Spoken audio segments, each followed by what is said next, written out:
Hey guys, so I wanted to make a quick video for you about your morph targets for your guy.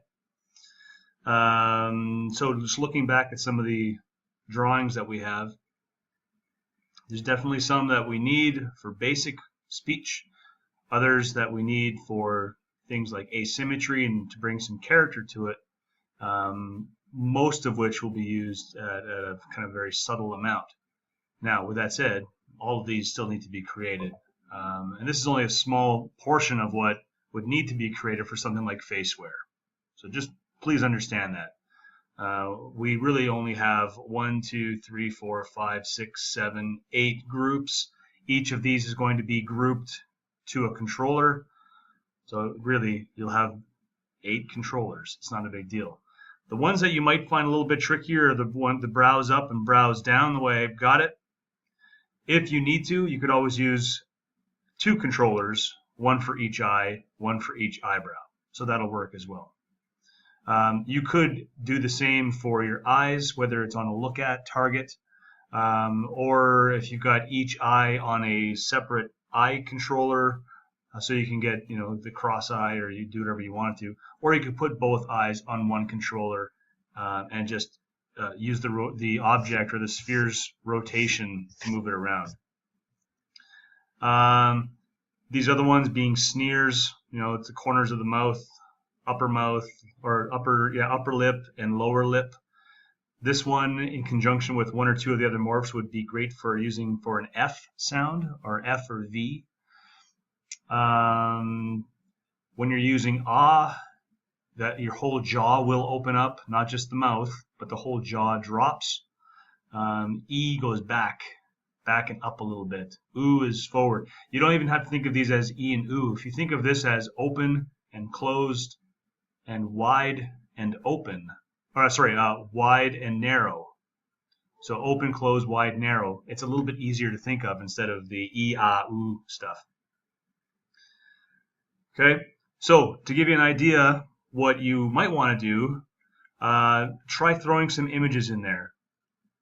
Okay, I took a default shot of my face just so I could have something as reference, and then I started populating the other ones with pictures that fit.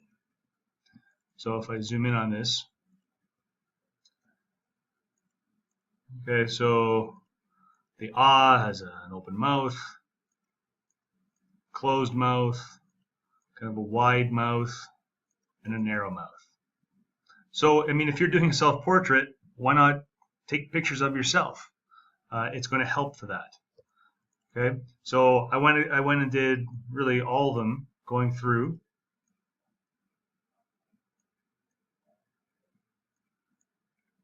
Okay, some are a little bit trickier than others, and will they really help that much with what we're doing? Maybe, maybe not. Like, I don't know how much these ones will help. I think it's okay, and it'll definitely add some more to it.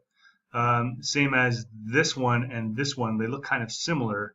So again, maybe these ones won't even be used, but let's give it a shot anyway. And then the blink, obviously, we need the brows. We need the look up and down, sideways. You can see the sneers here. Okay. So it should all be pretty straightforward. It's kind of hard to see with a guy with a beard. So anyway, I went ahead and went into Max and started really making my morph targets. So this first little bit, okay, I've already got these out. I've named them. Open, close, this should say closed, whatever.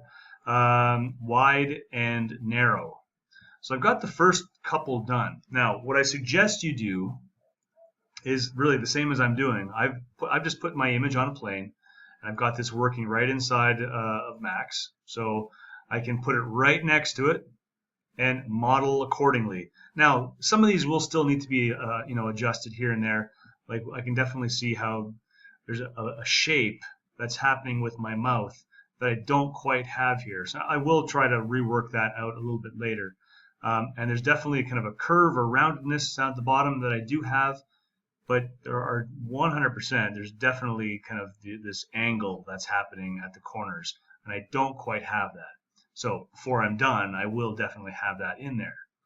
Now, the one thing I strongly suggest is don't wait until the end to bring all your morph targets onto your base head.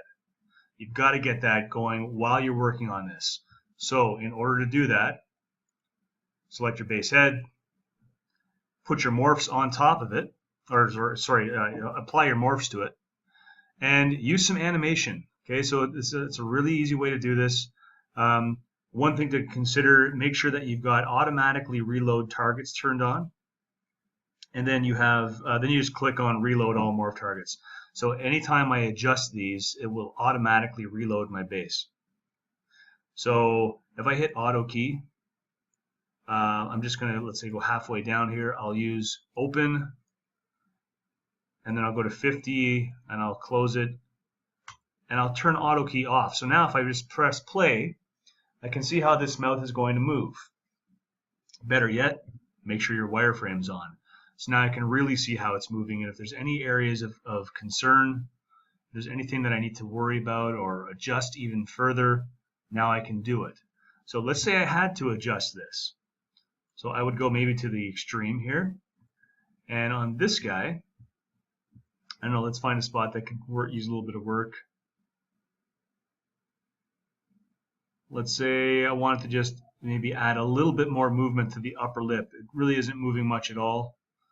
I do have some stuff moving here, and this one isn't moving at all. So let's say I just wanted to add or adjust that a little bit. I can now just go over to my morph target, find that upper lip. Right now I've got soft select on, and that's fine, whatever. And if you just watch on the left on the base head, you can see how this stuff moves around now. So it's non-destructive to the base head. I'll turn off soft selection, and maybe this will drop down slightly, just a little bit. Okay, maybe these corners also, I'm going to use edge here. Maybe these corners drop down a little bit as well. I'll use soft selection on that, and maybe drop these corners a bit more. And I'll try it out. This already feels like a better shape. It's a bit closer to that. Okay, so pretty easy. Go on to your next one. So my next one, I would just delete the keyframes that I have on that morph and make some new keys on the next morph. So on closed, I've got to work on this one still. Okay, so if I look at it and I press play, I'm going to get that kind of closed bit. I don't have really, there's hardly any movement happening in here, so I definitely have to adjust this. Okay, so a lot still has to work on this one, but easy enough, right? I'll just move this guy out of the way. I'll bring my closed over, and if I need to, I'll use my reference sheet, start working that out. Right, so this will come out a little bit. I'm going to pop this out to the side. I'll use soft on this.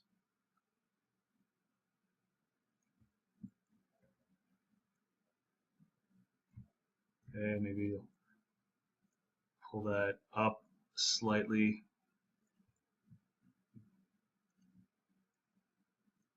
So lots of really minute movements, tiny movements. It will take a little bit of time. You know, I think I was saying the other day, well, this is going to be hours and hours and hours. Well, honestly, as you're going through it, first off, the more polygons you have, the more you have to actually model. Secondly, some will take longer than others. Some will be much shorter than others. So on average, if you spend, let's say, 15 minutes per, well, there's 1 hour. Might not be that long. 1, 2, 3, 4, 5, 6, 7, 8, probably 6 to 8 hours you're looking at doing your morphs on here. So it's not terrible. Now, that's with this type of setup. If we were using faceware, you are looking at 40 plus. Okay. Now I've added some extra in here that aren't included in faceware, so there's a little bit more.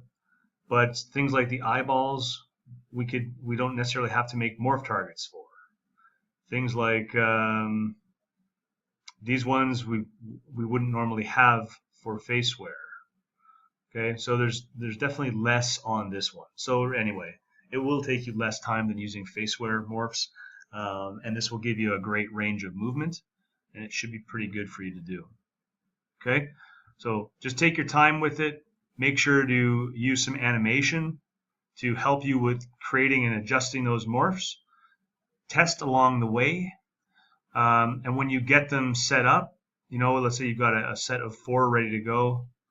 I would even put them in order the same way that I've got them listed out here. Make sure everything is named. If you want, I would even say, select and then color these just to make things a little bit easier to see what's happening. And then get your controllers in. See if I've got one in here. I don't have it loaded right now, but load your controller in. Start using Reaction Manager, get these all set up, and then you can get going. Okay, so let's make sure those morphs get done. See you next week.